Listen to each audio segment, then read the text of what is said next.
High বন্ধুরা, কেমন আছো সবাই? আশা করি সবাই ভালো আছো। তো শিল্পার হাবিজাবি থেকে শিল্পা আজকে কি রেসিপি নিয়ে চলে এসেছে দেখো, মাটন বিরিয়ানি। তো দেখো এখানে আমি 300 গ্রাম মতন মাটন নিয়ে নিয়েছি। তো আমি এবার এইটাতে ম্যারিনেট করব। তো এটাতে আমি পেস্ট বানিয়ে নিয়েছি, একটা পেঁয়াজ, রসুন, একটা আদা, জিরে আর কাঁচা লঙ্কা, টমেটোর পেস্ট বানিয়ে নিয়েছি। তো দেখো এই পেস্টটা থেকে কিছুটা আমি এই মাংসটার মধ্যে নিয়ে নেব, মানে 2 টেবিল চামচ মতো। তো নিয়ে নিলাম, আর এর সঙ্গে দেব আমি টক দই। তো দেখো দই দিয়ে দিচ্ছি। তো এইটা আমি এখন ম্যারিনেশন করে রাখবো 20 মিনিটের জন্য, মানে এটা মাখিয়ে আমি 20 মিনিট রেস্টে রাখবো। আর এর মধ্যে দিয়ে দিচ্ছি আমি কিছুটা কাশ্মীরি লঙ্কার গুঁড়ো, হলুদ, বিরিয়ানি মশলা। এটা রেডিমেড যে মশলাটা কিনতে পাওয়া যায় বাজারে, সেই মশলাই আমি ইউজ করেছি। তো দেখো এই সব কিছু একসঙ্গে মাখিয়ে রাখছি। এই বিরিয়ানিটা অনেক বেশি টেস্টি হয়েছিল স্বাদে। এটা একটা শর্টকাট বিরিয়ানি রেসিপি, তো সবাই কিন্তু ট্রাই করো, এটাকে খুব ভালো লাগবে আশা করি। তো এটা ভালো করে মাখিয়ে নিতে হবে। আমি যেরকমভাবে প্রসেসে করেছি সেরকমভাবে অবশ্যই ট্রাই করো, একবার হলেও ট্রাই করো, খুব ভালো হবে খেতে।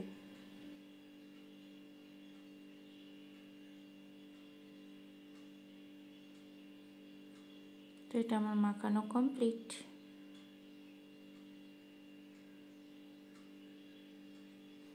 তো দেখো এখানে আমি চাল নিয়ে নিয়েছি,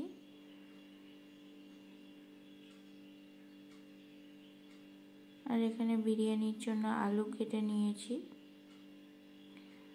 বেরেস্তাই দেবো বলে পেঁয়াজও কেটে নিয়েছি, বেরেস্তা তৈরি করব বলে। তো দেখো প্যান বসিয়ে তেল গরম করতে দিয়ে দিয়েছি বেরেস্তার জন্য।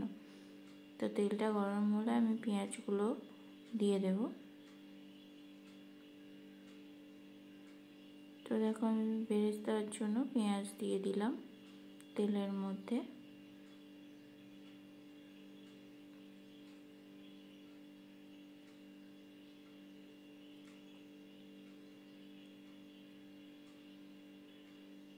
তো আমি পেঁয়াজগুলোকে এবার ভালো করে একটু নেড়ে চেড়ে নেব।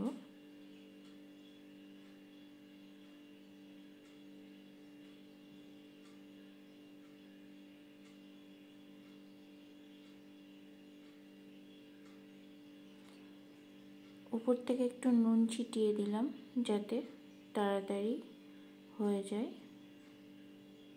বেরেস্তাগুলো।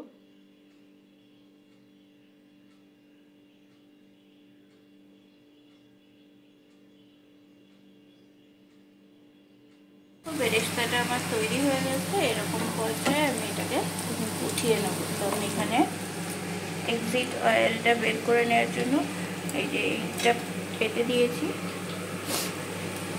তো চলো এটার উপরে তুলে নেব এবার। তো বেরেস্তাটা ভাজার পরে আমি এই যে ভাত চাপিয়ে দিয়েছি, ভাতের চালটা 15 মিনিট ভিজিয়ে রাখার পরে এবার বসিয়ে দিলাম। তো এর মধ্যে আমি কি কি দেবো এবার দেখো। তো এর মধ্যে প্রথমে আমি একটু সাদা তেল দিয়ে দেবো। সাদা তেলটা দিলে ভাতগুলো একে অপরের গায়ে লাগে না, তো সেই জন্য। আর এখানে একটু বিরিয়ানি মশলা দিয়ে দেবো। তারপরে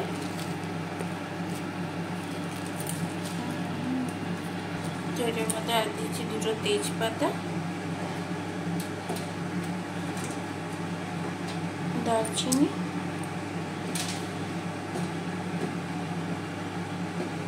লবঙ্গ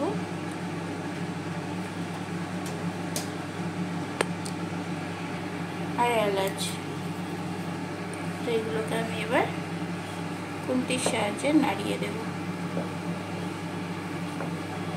ভাতটা করে নেওয়ার পরে কিন্তু আমি অন্য পাত্রে ঢেলে ঠান্ডা করিনি, আমি জাস্ট এটাকে ফাঁকা করে রেখে দিয়েছিলাম আর মাঝে মাঝে নাড়িয়ে দিয়েছিলাম।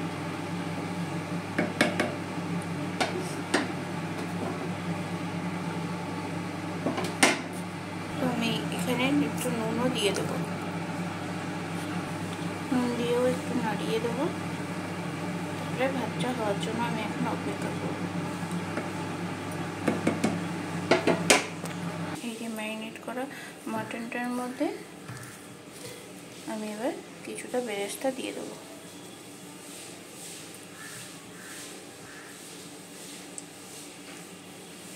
আর কিছুটা বেরেস্তা রেখে দেবো গার্নিশিংয়ের জন্য।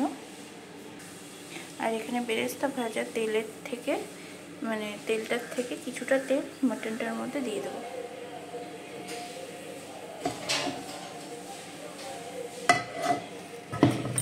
তো এটাকে আমি এবার ভালো করে মাখিয়ে নেবো,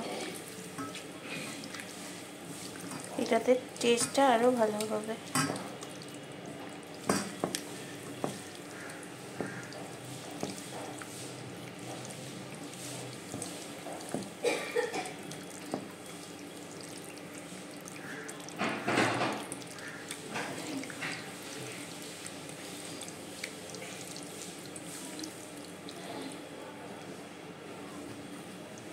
তো আমি এটা ভালো করে মাখিয়ে নিয়েছি, এবার মাটনটা রান্নাতে চলে যাবো আমি। তো এখানে আমি দুধ নিয়ে নিয়েছি, দুধটা গরম করে নেওয়া আছে। এর মধ্যে আমি কেশর দেবো, কেশর দিয়ে এটা ভিজিয়ে রাখবো কেশরটা। তো এটাই আমার হবে ফুড কালারের কাজ করবে, বিরিয়ানির যে কালারটা ওটাই আনবে। তো দেখো এখানে কুকার বসিয়ে দিয়েছি, কুকারে তেল দিয়ে দিয়েছি একটু। তেল দেওয়ার পরে আমি এর মধ্যে এবার আলু দিয়ে দেবো বিরিয়ানি। তো আমি মাংসটা কুকারেই করে নিচ্ছি, একবারে কষিয়ে এখানে 3-4টে সিটি দিয়ে নেব। তারপরে বিরিয়ানির জন্য রেডি করে নেব মাংসটা। তো দেখো আমি আলুটা এখানে ভেজে নিচ্ছি একটু।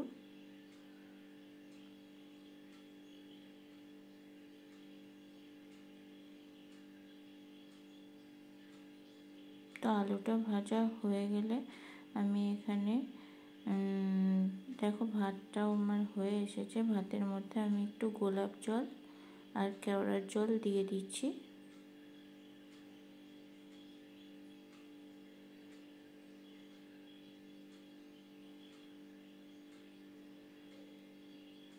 তো ওটা দিয়ে আমি একটু ভাতটাকে নাড়িয়ে দিচ্ছি আর দেখে নিচ্ছি কতটা হলো। তো দেখো আমি এর মধ্যে হলুদ দিয়ে দিয়েছি আলুগুলোর মধ্যে একটু, আর ম্যারিনেশন করা মাটনটা এবার এর মধ্যে দিয়ে দিচ্ছি।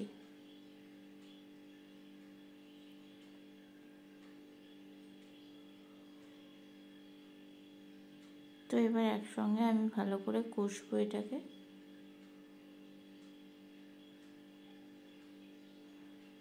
তো এর মধ্যে আমি এখন কোনো রকম নুন ব্যবহার করিনি, ম্যারিনেশনের সময় কিন্তু আমি নুন দিইনি। তো আমি এবার এর মধ্যে নুন মিষ্টি একটু দিয়ে দেব।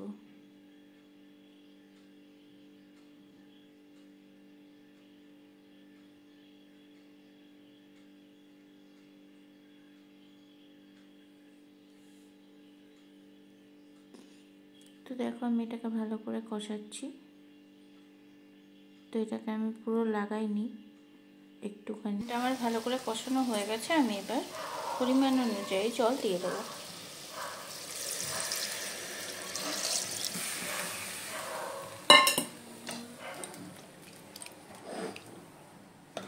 তো এমনভাবে জল দিতে হবে যে মাটন যতটা মানে লেয়ার অবধি থাকবে ততটা লেয়ার অবধি জলও দিতে হবে। তো দেওয়া হয়ে গেছে দেখো আমার। এবার আমি এটাকে 3 থেকে 4টে সিটি দিয়ে নেব ঢাকা দিয়ে। আর এখানে আমি কিছুটা পরিমাণ ভিনিগার দিচ্ছি। তো কুকারটা আমি লাগিয়ে দিয়েছি, এবার আমার 3টে সিটির অপেক্ষা। জাস্ট দেখো মাটনটার কালার। তো চলো আমি মাটনটাকে এবার অন্য পাত্রে ট্রান্সফার করব। দমে দেওয়ার জন্য। তো দেখতে থাকো। তো দেখো এটা আমার প্রপার সব হয়ে গেছে। এটার মধ্যে আমি কোনো লেয়ার বানাবো না, প্রথমেই মাংসটা দিলাম, এবার এর ওপর দিয়ে ভাতগুলোকে দিয়ে দেবো। তো দেখো আমি এখানে ভাতের লেয়ারটা করে নিয়েছি, এর ওপর দিয়ে আমি এবার বেরেস্তাটা দিয়ে দেবো কুচি।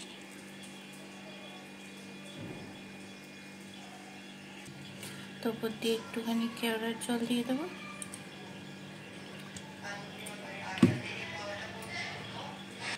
একটু গোলাপ জল দিয়ে দেবো। এবার কালারের জন্য যে দুধটা রেখেছি, এই যে কেশরে ভেজানো, তো এটা দিয়ে দেবো উপর দিয়ে। আর এই দুধটার মধ্যে আমার 3 টোপ আতরও দেওয়া আছে এখানে।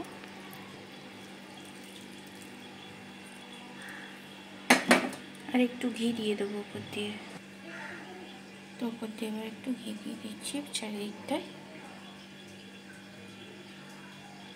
তো এখানে দেখো আমি একটু আটা মেখে দিচ্ছি হাঁড়িটার মুখটা বন্ধ করার জন্য, যাতে ডোমটা ভালো হয়, তার জন্য। তো মেখে নিয়ে ফিরে আসছি। মেখে দেখো আমি এরকম চারিদিকটাই লাগিয়ে দিয়েছি। এবার এই ঢাকনাটা আমি এখানে চিপকে দেব।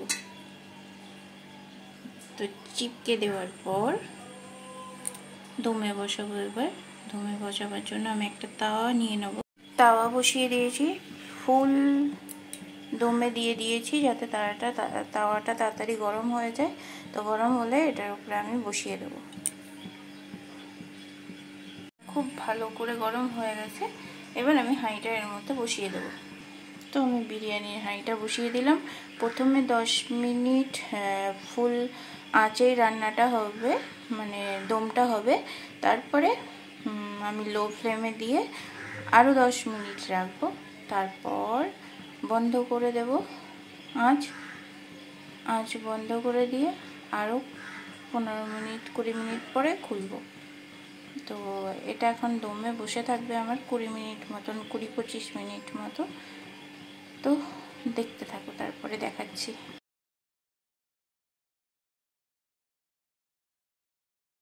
এটার থেকে ছাড়িয়ে নিয়েছি ময়দাগুলোকে। তো এবার আমি থালায় নিয়ে দেখাবো, চলো। তো দেখো কি সুন্দর ঝরঝরে বিরিয়ানি আমার তৈরি হয়ে গেছে। তো এবার খাওয়ার পালা,